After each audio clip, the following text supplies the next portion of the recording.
ये वीडियो बहुत ही ज़्यादा इम्पोर्टेंट है उन लोगों के लिए जिनको बच्चे नहीं हो रहे हैं, यानी कि बहुत ज़्यादा प्रयास करने के बाद भी अगर उनको बच्चे नहीं हो रहे हैं तो जनरली उनके दिमाग में आता है कुछ ना कुछ कमी है। तो उसके लिए उनके दिमाग में आता है कौन सा टेस्ट कराएं। क्योंकि मेरे पास एक आज क्लिनिक के ऊपर एक पेशेंट आया था जो कि काफ़ी ज़्यादा बेचारा परेशान था। तो उसमें क्या होता है कि वो जनरली जब आते हैं तो सबसे पहले ये पूछते हैं ऐसी कौन सी जाँच कराएँ कि हमको पता चल सके कि एक्चुअल में मुझको बीमारी क्या है जिसकी वजह से मुझे जो बच्चे हैं वो हो नहीं रहे हैं। ठीक है, तो इस वीडियो के अंदर मैंने सोचा कि ये तो काफ़ी लोगों की समस्या है तो मैंने एक वीडियो ही बना दूं।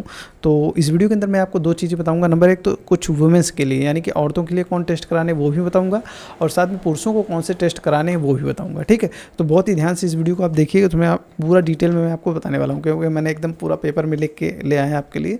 तो देखो, सबसे पहले आई बात कर लेते हैं महिलाओं के अंदर यानी कि वुमेंस के अंदर कि कौन कौन से टेस्ट कराने हैं ब्लड के अंदर। ठीक है, क्योंकि मैंने ऐसे ही सीक्वेंस वाइज लिखा हुआ है। तो सबसे पहले आपको ये चीज़ समझनी चाहिए, अगर आपको औरतों के बारे में चेक करना है यानी कि महिलाओं में चेक कराना है तो क्या क्या कराना पड़ेगा। देखो, तीन मुख्य रूप से आपको टेस्ट कराने पड़ेंगे। नंबर एक तो हार्मोनल ब्लड टेस्ट कराना होगा, दूसरा आपको कराना पड़ेगा यूएसजी यानी कि अल्ट्रासाउंड, तीसरा आपको कराना पड़ेगा HSG।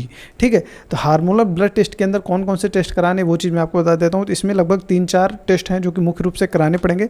अगर इसमें क्या करना है, मेंस्ट्रुअल साइकिल की जो आपको मेंस्ट्रुअल साइकिल होता है उसके तीसरे दिन आपको क्या क्या कराना है टेस्ट वो मैं आपको बता दूँ। तो सीरम FSH कराना है, LH कराना है, ऑस्ट्रोजेन, इन तीनों हार्मोन का अगर लेवल चेक कराना है, सब कुछ कराना है सही है कि नहीं है, तो आपको ये 3 चीज़ का कराना पड़ेगा मेंस्ट्रुअल साइकिल जब से आपकी स्टार्ट होती है उसके तीसरे दिन। ठीक है, और इसी में प्रोजेस्टेरोन का 21वें दिन यानी कि मेंस्ट्रुअल साइकिल के 21वें दिन आपको प्रोजेस्टेरोन का टेस्ट कराना पड़ेगा। इसके लिए आपको विशेष कुछ नहीं करना है, ब्लड लेके आपको देना है बस, सिर्फ मतलब आपको पैथोलॉजी पे देना है, उसको उनको अपना ब्लड देना है, उससे आपको टेस्ट करके बता देंगे। ठीक है, दूसरा इसी के अंदर रहता है सीरम AMH और AFC का ओवरी के लिए। अगर ओवरी में कोई गड़बड़ी है, उसकी हार्मोन्स में कोई गड़बड़ी, तो ये 2 टेस्ट कराने पड़ेंगे। तीसरा इसमें कराना पड़ेगा आपको थायराइड फंक्शन टेस्ट, और इसी में प्रोलैक्टिन का जो लेवल है उसको टेस्ट कराना पड़ेगा। ठीक है, ये सब ब्लड टेस्ट है, आपको टेंशन लेने की जरूरत नहीं है, आपका थोड़ा सा ब्लड लिया जाएगा उसमें आसानी से टेस्ट हो जाएगा। चौथा आपको HbA1c का भी टेस्ट कराना पड़ेगा। बाकी अल्ट्रासाउंड कराना पड़ेगा आपको पेल्विस एरिया का, और तीसरा मैंने बताया था आपको HSG कराना पड़ेगा। ये 3 मुख्य रूप से आपको टेस्ट कराने पड़ेंगे। अगर आपको महिलाओं के अंदर कोई समस्या होगी तो वो पता चल जाएगी। ठीक है, अब बात कर लेते हैं पुरुषों के अंदर कौन कौन से टेस्ट कराने पड़ेंगे, क्योंकि जितना महिलाओं में समस्या हो सकती है उतना पुरुषों में भी हो सकती है। तो पुरुषों में कौन से टेस्ट हैं जो कि कराना है वो मैं आपको बता देता हूँ। नंबर 1 पे आता है आपका, इसके अंदर भी आपको 3 ही टेस्ट मुख्य रूप से कराने हैं। तो नंबर 1 आ जाता है हमारा सीमेन एनालिसिस, यानी कि पुरुषों में जो सीमेन या वीर्य रहता है उसका एनालिसिस कराना पड़ेगा, उसको आपको देना पड़ेगा।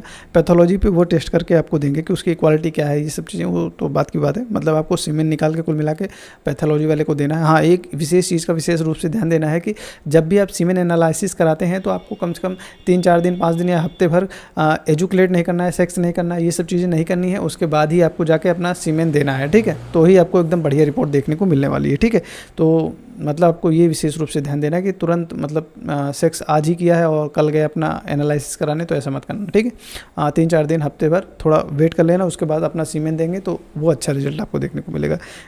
दूसरा आता है इसमें अगर आपका सीमेन एनालिसिस एबनॉर्मल निकल रहा है, कुछ गड़बड़ निकल रहा है, तो आपको क्या करना पड़ेगा, उसके लिए आपको कराना पड़ेगा USG स्क्रोटम का आपका अल्ट्रासाउंड कराना पड़ेगा। ठीक है, तीसरा आता है हार्मोनल टेस्ट, यानी कि हार्मोन्स का कौन कौन सा टेस्ट कराना है वो भी मैं आपको बता दूं। तो उसमें कराना पड़ेगा आपको LH, FSH और टेस्टोस्टेरोन।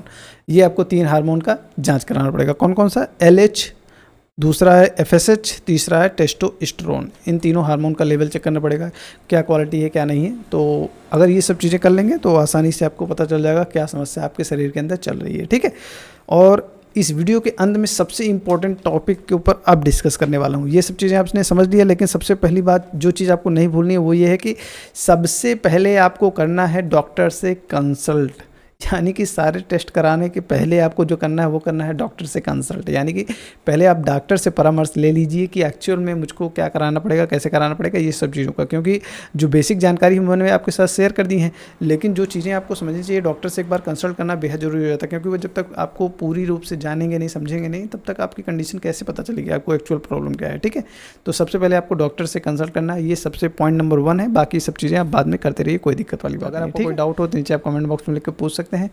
सो मिलते हैं नेक्स्ट वीडियो में, तब तक के लिए जय हिंद, यानी कि भारत माता की जय।